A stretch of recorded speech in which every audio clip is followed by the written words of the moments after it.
Halo sahabat Kompas, balik lagi bersama saya Arga, video jurnalis harian Kompas dalam Bahas Peristiwa Olahraga.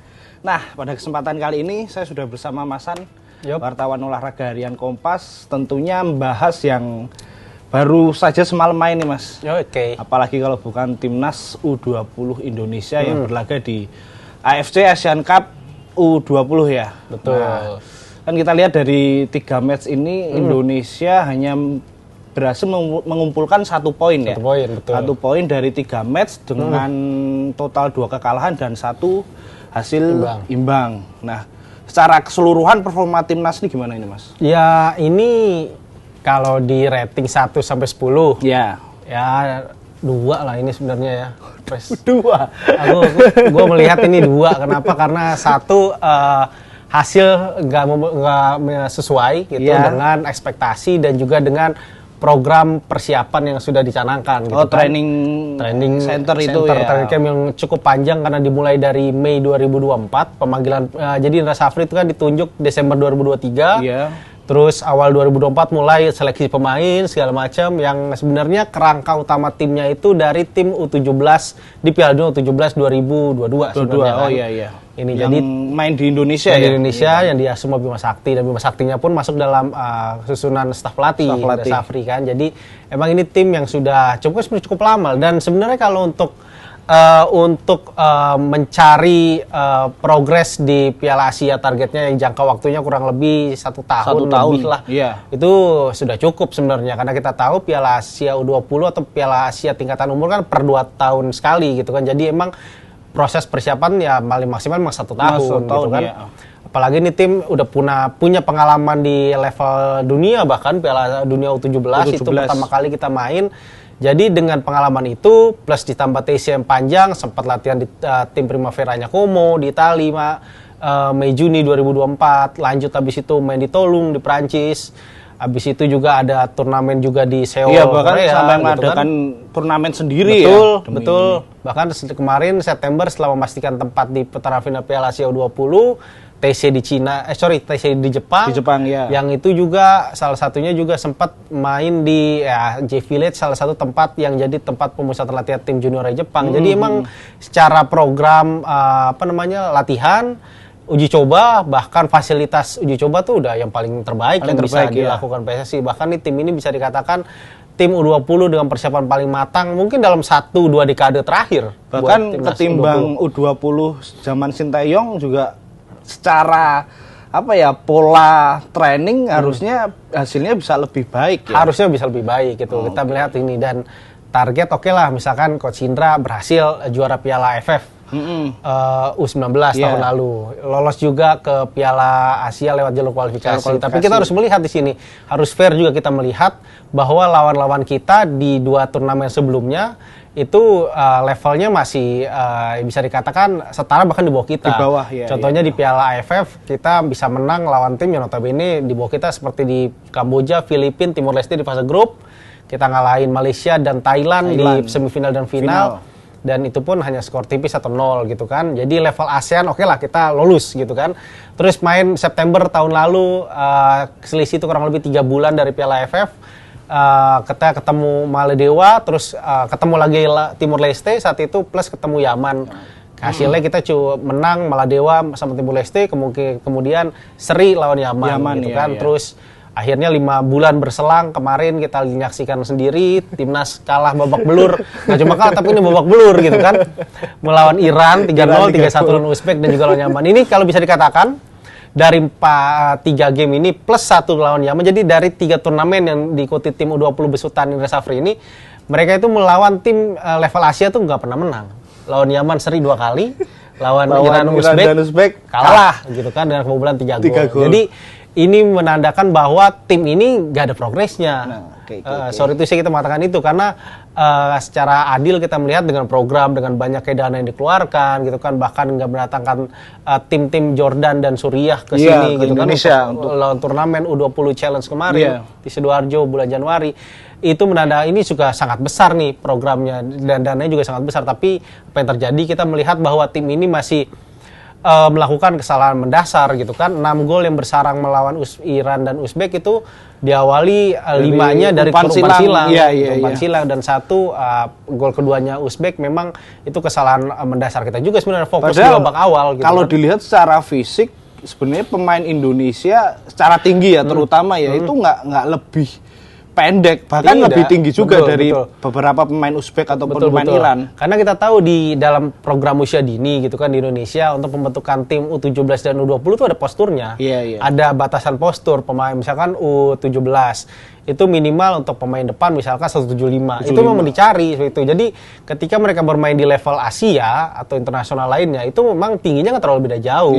Akhirnya yang membedakan yaitu tadi skill, kualitas individu dan juga kemampuan mereka secara tim itu yang akhirnya membedakan. Secara postur nggak ada masalah sebenarnya. Tapi apakah formasi dari Indra Safri juga berpengaruh? Kita lihat kan Indra Safri sebenarnya memakai sistem 4 back ya. Betul. Ketimbang makanya kita bandingin dengan Sintayong lah yang dia emang fokus terhadap defense Indonesia yang ketika dia lihat bahwa Indonesia sangat lemah di defense, akhirnya dia menggunakan 3 back gitu. Sedangkan Indra Safri masih menggunakan 4 back dengan 2 back center ya. Itu gimana tuh? Sebenarnya juga kalau dilihat di Coach Indra ini sebenarnya di 3 game Piala Asia U20 ini kan nggak melulu main 4 back skemanya. Kadang bahkan main 5 back juga gitu. Bahkan di game terakhir lawan Yaman full 90 menit main dengan 5-4-1 ketika bertahan gitu kan. Ada Vavaseva, ada Sultan Zaki, ada juga ada Kadek. Ariel di center back-nya, terus ditopang Doni sama Mufli, dan di babak kedua ada Rizar Urfiat yang itu dia di bek kanan dan Doni di kiri. Jadi emang sebenarnya secara taktikal emang sudah dicoba bagaimana mereka bermain gitu kan. Karena kalau kita lihat di babak di Piala AFF dan juga di babak kualifikasi emang Coach Indra emang makanya mirip-mirip kayak dipakai Sintayong. Jadi apa namanya pakai Sintayong.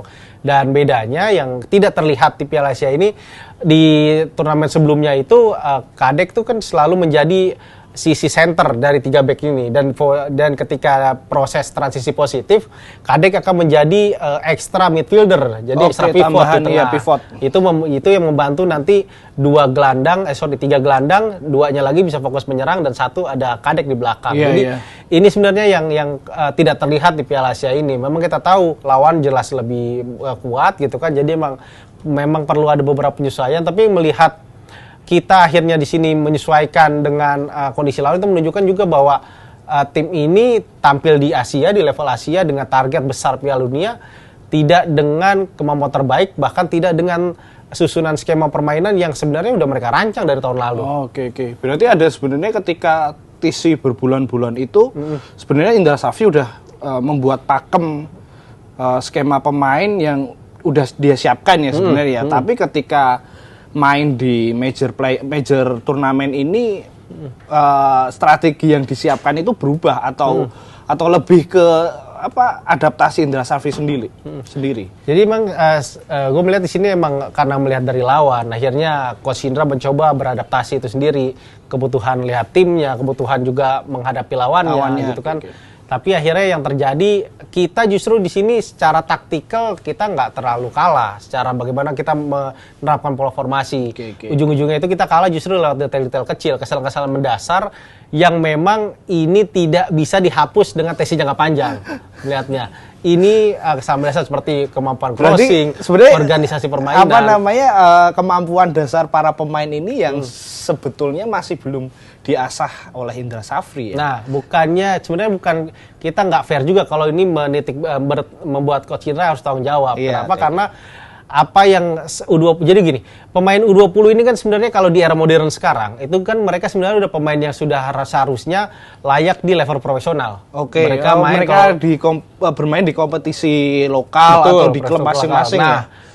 Gue menghitung 13 dari 23 nama yang dibawa Coach Indra itu udah main di Liga 1 dan Liga 2 di tim utamanya gitu kan. Bahkan pemain seperti kayak Sultan Zaki, Alvarez Buffon, terus juga yang lainnya itu mereka bahkan sudah main di level internasional, terutama di Liga Champion, Piala Klub Shopee itu yang antar tim Asia Tenggara ya diikuti sama PSM dan Borneo. Jadi mereka udah punya pengalaman. Bahkan kayak Donitri, Kadek, mereka juga kan pemain utama di Piala AFF kemarin bersama Coach Sintayong. Jadi secara pengalaman internasional mereka nggak kalah lah dengan tim-tim lain. Tapi ini balik lagi, apa yang mereka tunjukkan ketika kemasukan 6 gol di 2 game awal lewat kesalahan mendasar, nggak cuma gimana cara mengantisipasi umpan silang, tapi juga bagaimana penempatan posisi mereka itu tidak bisa hanya dibenahi lewat TC jangka panjang. Ini menunjukkan bahwa itulah kualitas pembinaan kita. Gimana pemain ini lahir dari hasil pembinaan dan mereka di usia 18-19 tahun yang notabene kalau di Eropa sekarang di era modern ini seharusnya mereka udah bisa masuk tim utama. Kita tahu Bellingham umur 19 tahun mereka udah di Dortmund. Haaland udah jadi top scorer Liga, salah satu pencetak gol terbaik di Liga Jerman. Di usia yang sama dengan mereka sekarang gitu kan. Sedangkan mereka sekarang kita masih berkecimpung ngomongin soal teknik dasar, bagaimana mengantisipasi bola silang, bagaimana mereka menempatkan posisi ketika bertahan. Dan itu kita melihat kan sangat buruk di situ kan kemarin. Yang jadi pertahanan saya di sini juga begitu. Di 3 game ini praktis nggak kelihatan gimana Coach Indra membenahi masalah itu. Kelemahan dalam antisipasi terutama bola silang. Kita tahu tadi pas game terakhir melawan Yaman. Bahkan si Adel aja ini tingginya cuma nggak sampai 170. Dia bisa bikin sundulan. Bisa menang game sundulan lawan Mufli. Dan itu Mufli tuh hanya menunduk. Dan masalah itu tuh berarti kan ini ada masalah sistemik, masalah mendasar yang emang jadi masalah pemain belakang kita terutama gitu kan. Dan ini TC nggak mungkin bisa membenahi itu dalam 1 tahun. Dan mereka tuh apa yang telah mereka tunjukkan di pertandingan 20 ini adalah proses mereka dalam mungkin 10-15 tahun terakhir ketika mereka dididik pertama kali dalam proses benar-benar dari awal pembibitan. Benar-benar dari awal, betul gak? Jadi emang nggak bisa kita hanya melihat mereka dalam setahun terakhir menyalahkan Indra Safri misalkan atau menyalahkan program TC yang dianggap kurang tepat. Mungkin TC emang kurang tepat dengan kondisi sekarang. Kenapa? Karena harus yang dibenahinya bukan TC-nya, tapi gimana sistem pembinaan kita, bagaimana sistem pembinaan usia dini, kompetisi usia dini juga harus dibenahi. Karena EPA sudah berjalan sejak ada Covid udah 2-3 musim terakhir ini, tapi hasilnya pemain yang main di timnas di level Asia pun nggak bisa berbicara banyak. Itu berarti menunjukin bahwa level kita harus begitu. Apalagi kita juga merujuk juga di Piala AFF kemarin 2024. Beberapa pemain ada yang main di U20 sekarang, bahkan rata-rata mereka kan masih U22 kan. Dan U22 kita melihat U22 kita sekarang menghadapi Laos sama Filipina aja nggak bisa ngapa-ngapain kan. Main di kandang pula gitu kan. Kita kalah sama Filipina, kita ditahan imbang lawas, bahkan di kandang sendiri. Itu adalah hasil buruk pertama kita lawan 2 tim itu. Dan padahal juga kalau kita boleh jujur, U22 ya jelas adalah sudah pemain senior. Harusnya hitungannya nggak bisa lagi mereka dikatakan pemain usia umur. Karena kalau kita bicara pemain usia dini atau level umur ya mereka rata-rata pemain yang belum genap usia 20 tahun gitu. Jadi emang ini ada masalah sistemik dalam pembinaan kita. Dalam ini pun sebenarnya udah jadi kayak bola salju sebenarnya kan, yang itu akhirnya kelihatan sekarang gitu kan. Dan kita sekarang kayak apa ya, masuk dalam era utopis nih timnas nih. Timnasnya bagus nih, ya itu kan naturalisasi gitu kan. Tapi ternyata setelah masuk ke tim yang benar-benar pembinaan kita dari tim-tim ini ya, lokal itu ya, akhirnya U22 bahkan kita level ASEAN aja udah nggak bisa sekarang bersaing. Nggak mampu. Nah akhirnya kan ini ketika orang-orang menyalahkan Indra Safri, padahal di situ ada PSSI juga yang harusnya bertanggung jawab, terutama dalam pembinaan. Nah, pada akhirnya langkah apa sih yang harus dilakukan oleh PSSI melihat timnas U20 ini, apalagi nantinya pemain-pemain U20 ini pasti akan naik ke jenjang timnas U22 ya? Iya, setidaknya U22 dan nanti dia ada tahun ini kan ada juga kualifikasi Piala Asia U23 nanti bulan September, dan di akhir tahun ada juga SEA Games juga yang mainnya full U23 nih sekarang nih. SEA Games untuk di Thailand tahun ini, Thailand udah ketok palu bahwa mereka nggak boleh lagi ada pemain 3 senior. 3 senior, jadi full U23. Nah, berapa presentase dari yang Masan lihat tuh dari pemain U20 yang semalam main dan TC berbulan-bulan ini yang bakal naik ke timnas U23 itu, apakah kemungkinan semua pemain bakal main juga di Aku justru U23, melihat atau ada nama-nama baru yang masih belum dipanggil oleh Indra Safri? Kalau melihat dari beberapa nama gitu kan, meskipun masih ada nama misalkan kayak Arhan Kaka di level penyerang yang Saya melihat bahwa dia seharusnya bisa dapat peluang untuk itu, meskipun kita tahu banyak kritikan sebelumnya dia, tapi kritikan itu lebih banyak nggak fair ya, secara subjektif aja. Tapi dia sudah nunjukkan di Persis pun dia juga cukup baik, gitu. Dia bisa bermain di segala posisi di depan, dan itu kemarin nggak terlihat di Cina kemarin di Piala Asia, nggak terlihat ketika Jens Reven dikunci oleh pemain lain. Relatif kita tidak punya penyerang tengah alternatif yang bisa jadi. Aulia Rahman dicoba, Ragil juga dicoba, tapi ternyata secara permainan dan pengalaman mereka emang nggak bisa mengimbangi kualitasnya Reven gitu kan. Dan kalau bisa dilihat, kalau lihat dari tim sekarang U20 sekarang, saya melihat paling hanya ya setidaknya 2 pemain lah yang setidaknya dia layak untuk naik tingkat. Bahkan ya ambillah 3 misalkan kalau kita nggak mau ini. Pertama ada Donitri yang pasti, Jens Reven, dan ada juga peluang buat Tony Firmansyah. Ini pemain-pemain yang cukup baik gitu kan, dan Tony juga udah main reguler di Persebaya gitu kan. Jadi emang ini PR-nya justru di lini belakang. Melihat Kadet Arel dengan segala macam pengalamannya di level internasional, saya nggak melihat Kadek nih bisa naik lagi level lebih jauh, karena kalau melihat sekarang permainan Kadek secara speed dia kalah, padahal dia umur masih 19 tahun. Itu melihat ketika melawan Laos, lawan Timur Leste di kualifikasi U20 kemarin juga, ketika main di Madia dia kalah speed juga gitu kan. Begitupun juga, dan mungkin dia bisa bermain seperti di tempat di gelandang tengah misalnya gitu. Perlu ada evolusi taktikal yang harus dialami jika dia ingin step up terus, istilahnya karirnya di profesional lebih langgeng gitu. Karena sebagai back tengah kemarin juga beberapa kali dia juga kalah duel udara. Terus secara speed juga kalah gitu kan. Jadi sangat sulit lah dia bersaing, apalagi kalau mau berbicara timnas senior sebenarnya, karena kita punya back-back yang main di Eropa, ada Jens Re, ada J.I.J. misalkan, terus ada Kevin Dings, ada Jordi Amat, ada Justin Hubner, ada Rizky Ridho, yang levelnya juga sudah nggak bisa dianggap sebelah mata gitu kan. Jadi melihat tim U20 sekarang agak pesimis mereka bisa menggantikan seniornya nih, bahkan nggak gantiin deh, ngedampingi aja tuh kayaknya sulit lah.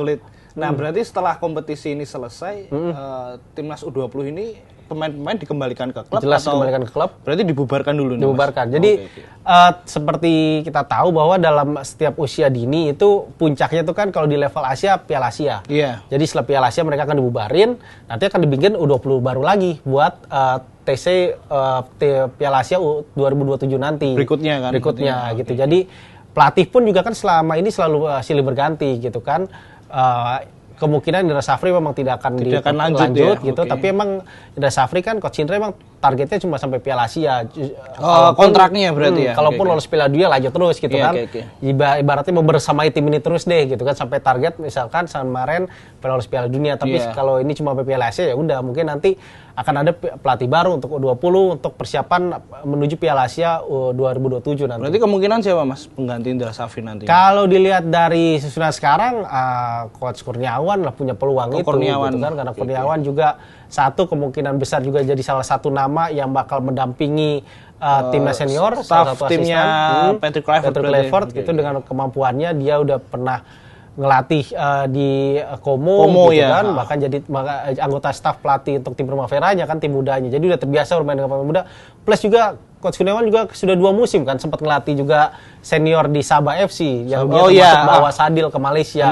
Jadi secara pengalaman udah cukup baik Coach Kurniawan, dan kemampuan berbahasa Inggris terutama nggak usah diragukan lagi lah gitu kan. Jadi punya pengalaman cukup lah, dan kalaupun emang perlu emang ada generasi pelatih sekarang kan, karena Coach Indra dengan segala macam pengalamannya, Coach Indra ini harus sekarang udah di level yang harus lebih tinggi. Jadi instruktur pelatih muda ini untuk membantu biar ada generasi baru ke depannya yang bisa bawa kita juga dapat banyak trofi lah di level ASEAN, dan juga syukur-syukur bisa juga lebih baik lagi di di level Asia iya. Kalau nama-nama lain seperti Coach Nova Arianto itu apakah ada peluang juga tuh Mas? Mungkin juga, tapi Coach Nova kan karena sekarang udah pegang U17, jelas hasil nanti di bulan April di Piala Asia U17. Iya. Dan targetnya ke Piala Dunia, meskipun secara jalan Coach Nova ini lebih mudah nih, karena hanya butuh lulus perempat final nih. Jadi lolos dari fase grup udah. Apalagi lawan kita di babak grup Piala Asia U17 kan relatif mudah kan. Kita hanya melawan Korea Selatan yang berat dan juga 2 tim yang lagi perang nih, Afghanistan dan Yaman gitu. Jadi dengan secara kertas ini, di atas kertas. Masa iya lawan tim perang kita nggak bisa menang gitu kan. Apalagi tim U17 juga dengan Coach Nova juga panjang juga kan proses testingnya. Sekarang pun kemarin juga udah dimulai beberapa kali. Jadi tim ini harusnya hanya butuh lolos ke perempat final untuk melanjutkan tradisi kita main di Piala Dunia U17, jadinya harus bisa lah. Nah, oke, Mas San, terima kasih. Sip. Nah, itu dia sahabat Kompas pembahasan evaluasi Timnas U20. Ya, semoga dengan hasil ini para netizen bola Indonesia tidak kecewa ya. Walaupun ya tadi TC berbulan-bulan, akhirnya jadi bulan-bulanan. Sampai jumpa.